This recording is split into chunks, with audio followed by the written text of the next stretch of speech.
বনু মাখজুমিয়া গোত্রের এক নারী মক্কায় চুরিতে ধরা পড়ল। বলেন তো চুরি করলে বিধান কি? কি কাটতে হবে? চুরির বিধান হলো হাত কেটে দাও। তাও সেটা গোপনে নয়, প্রকাশ্যে জনসম্মুখে হাত কেটে দাও।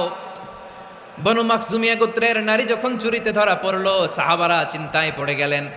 সবে মাত্র মক্কার লোকেরা কালিমা পড়ে মুসলমান হয়েছে, ইসলামের আইন কানুন তেমন জানে না, ইসলামী শরিয়ার সাথে বেশি পরিচিত নয়।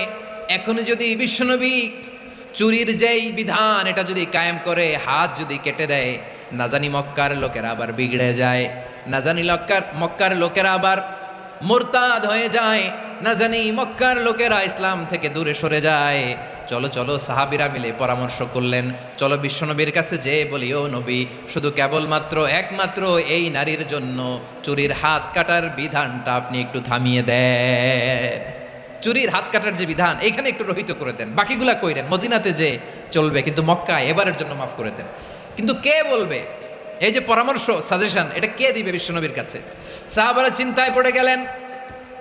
আল্লাহর নবীর সামনে দাঁড়িয়ে আল্লাহর দেয়া হুদুদ, আল্লাহর দেয়া বিধান থামিয়ে দেওয়া, মাফ করে দেওয়া, এই কথা বিশ্বনবীর সামনে বলার সাহস তো কেউ রাখে না। কেউ কেউ বলল, বিশ্বনবীর পালক পুত্র যায়েদ বিন হারেসার সন্তান উসামারে বিশ্বনবী নাতির মতো আদর করে, বড্ড বেশি ভালোবাসে উসামারে, আমরা পারবো না, উসামা পারবে। সবাই মিলে ফুসিয়ে ওসামাকে, ছোট্ট ওসামাকে রাজি করালো। ওসামা, এমন এমন কথা যে তুমি বিশ্বনবীর কাছে বলতে হবে, পারবা নাকি? ওসামা বলে, পারবো। সাইয়েদনা ওসামা রাদিয়াল্লাহু তাআলা আনহু তরুণ সাহাবী বিশ্বনবীর কাছে গেলেন, যে বললেন, নবী, বনু মাখজুমিয়া গোত্রের এক নারী চুরিতে ধরা পড়েছে, এবারের জন্য কি এই মহিলাটারে মাফ করে দিলে হয় না? এবারের জন্য একটু ক্ষমা করা যায় না নবী?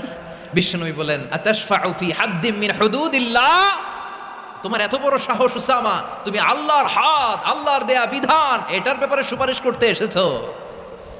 তোমরা কি জানো তোমাদের আগে যত কওম, যত গোত্র, যত জনপদ ধ্বংস হয়েছে তার কারণ ছিল তাদের মধ্যে গরিবরা অন্যায় করলে তারা বিচার করত, আর ধনীরা অন্যায় করলে তারা মাফ করে দিত। খবরদার! ওয়া আইমুল্লাহ লাউ আন্না ফাতিমাতা বিনতি মুহাম্মাদিন সারাকাত লাকাতা মুহাম্মাদুন ইয়াদাহা। বিশ্বনবী বললেন, ওরে ওসামা, বানু মাখজুমিয়ার ওই প্রেস্টিজিয়াস এন্ড ডিগনিফাইড ফ্যামিলির মেয়ে তো দূর কি বাত, অনেক দূরের কথা। জেনে রেখো ওসামা, আমার কলিজার টুকরা নয়নের পুটুলি ফাতেমাও যদি মক্কার জমিনে আজকে এই চুরির দায়ে ধরা পড়তো, আমি বিশ্বনবী মুহাম্মাদুর রাসূলুল্লাহ ধরে ফাতেমার ডান হাতটা কেটে দিতে এক বিলম্ব দেরি করতাম না। এই ছিল বিশ্বনবী ইসলামের আদালতের নমুনা।